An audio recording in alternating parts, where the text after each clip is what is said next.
আসসালামু আলাইকুম। আরব আমিরাত প্রবাসী ভাইগণ, আশা করি আপনার প্রত্যেকে ভালো আছেন। আমিরাতের শিক্ষা সনদ ছাড়া মিলবে না চাকরি। 4টি ধাপে সার্টিফিকেশন ভেরিফাই করার পর মিলবে আমিরাতের ভিসা।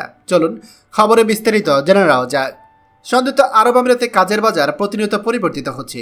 বিশেষ করে যারা হাই প্রফেশন ভিসা বা উচ্চ যোগ্যতা সম্পন্ন চাকরির জন্য আবেদন করতে চান, তাদের জন্য এখন থেকে নতুন নিয়ম চালু করা হয়েছে। আগে শুধুমাত্র পাসপোর্ট, ভিসা আবেদনপত্র এবং কিছু কাগজপত্র দিয়েই ভিসা পাওয়া যেত, কিন্তু সাম্প্রতিক সময়ে আমিরাত সরকার ভিসা প্রক্রিয়াকে আরও কঠোর করেছে। নতুন নিয়ম অনুযায়ী হাই প্রফেশন ভিসার জন্য আবেদনের ক্ষেত্রে প্রার্থীদের অবশ্যই শিক্ষা সনদ জমা দিতে হবে। শুধু সনদ জমা দিলেই হবে না, বরঞ্চ সেই সনদ হতে হবে মূল, অর্থাৎ অরিজিনাল, এবং সবগুলো ধাপে সঠিকভাবে সত্যায়িত। প্রশ্ন করতে পারেন, কেন এই কঠোর নিয়ম? আমিরাত সরকার দীর্ঘদিন ধরেই বিদেশি কর্মীদের দক্ষতা যাচাইয়ের জন্য নানা পদক্ষেপ নিয়েছে। হাই প্রফেশন ভিসা সাধারণত ডাক্তার, ইঞ্জিনিয়ার, শিক্ষক, বিশ্ববিদ্যালয়ের প্রফেসর, আইটি বিশেষজ্ঞ সহ উচ্চশিক্ষিত পেশাজীবীদের জন্য দেওয়া হয়। ভুয়া সনদ জমা দেওয়ার প্রবণতা ঠেকাতেই এই কঠোর সিদ্ধান্ত নেওয়া হয়েছে। এখন এই শিক্ষা সনদ সত্যায়নের কয়েকটি ধাপ রয়েছে। শিক্ষা সনদকে সরকারি কাজে ব্যবহার করার জন্য 4টি ধাপ বাধ্যতামূলকভাবে সম্পন্ন করতে হবে। সেগুলো হলো, প্রথমে আপনাকে শিক্ষা প্রতিষ্ঠান থেকে সনদ সংগ্রহ করতে হবে। জি, আপনি যে বিশ্ববিদ্যালয় থেকে লেখাপড়া করেছেন বা কলেজ থেকে লেখাপড়া করেছেন, সেখান থেকে মূল সনদ সংগ্রহ করতে হবে। কপি বা ফটোকপি গ্রহণযোগ্য নয়। এরপর নিজ দেশের শিক্ষা মন্ত্রণালয় বা সংশ্লিষ্ট দপ্তর থেকে সত্যায়িত করবেন।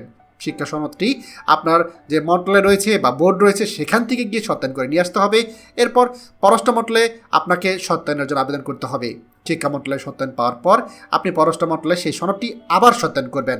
এরপর আমিরাতে অবস্থিত দূতাবাস বা কনসুলেটে চূড়ান্ত সত্যায়নের জন্য আপনাকে কাজ করতে হবে। সংযুক্ত আরব আমিরাতে যে আমাদের দূতাবাস বা কনসুলেট রয়েছে, সেখান থেকে চূড়ান্ত সত্যায়ন করা হয়। এই ধাপ সম্পন্ন হলে এই সনদটি আমিরাতে সরকারি কাজে ব্যবহারের জন্য উপযুক্ত হবে। এখানে প্রবাসীদের জন্য স্পষ্ট বার্তা রয়েছে যে ভিসা পাওয়া কিন্তু আগের মতো সহজ নয়। ভিসা আবেদনের ক্ষেত্রে সামান্য অসাবধানতা বড় ধরনের সমস্যা ফেলতে পারে। বিশেষ করে যারা উচ্চশিক্ষিত পেশাজীবী হিসাবে আমিরাতে ক্যারিয়ার করতে চান, তাদের অবশ্যই আগে থেকে এইসব কাগজপত্র প্রস্তুত রাখতে হবে। আমিরাত সরকার বরাবরই দক্ষ ও যোগ্য প্রবাসীদের অগ্রাধিকার দিয়ে আসছে। তাই যোগ্যতা প্রমাণ করতে হলে শিক্ষা সনদের যথাযথ সত্যায়নের বিকল্প নেই। তাই যারা নতুন করে হাই প্রফেশন ভিসার আবেদন করতে চান, তারা যেন দ্রুততার সঙ্গে প্রয়োজনীয় কাগজপত্র প্রস্তুত করেন, অন্যথায় ভিসা স্বপ্ন পূরণ হওয়া কঠিন হয়ে পড়বে। আর যারা জাল ভিসা দিয়ে ভাবছেন ভিসা পাবেন, তারা আপনারা বোকার স্বর্গে বসবাস করছেন। খবরটি দয়া করে আমাদের আরব আমিরাতের সকল প্রবাসীদের সাথে এখনই শেয়ার করে সবাইকে এই গুরুত্বপূর্ণ খবরটি জানার সুযোগ করে দিন। আর আপনি যদি আমাদের এই চ্যানেল নতুন হয়ে থাকেন, অবশ্যই আমাদের চ্যানেলটিকে সাবস্ক্রাইব করুন আরব আমিরাতের সকল গুরুত্বপূর্ণ খবরাখবর সবার আগে পাওয়ার জন্য। ধন্যবাদ সবাইকে। আমাদের সকল ভিডিও আপডেট সবার আগে পেতে আমাদেরকে সাবস্ক্রাইব করুন। সাবস্ক্রাইব করতে সাবস্ক্রাইব বাটনে ক্লিক করুন এবং বেল আইকনটি চাপুন, যাতে আমাদের কোনো লেটেস্ট ভিডিও আপনি মিস না করুন।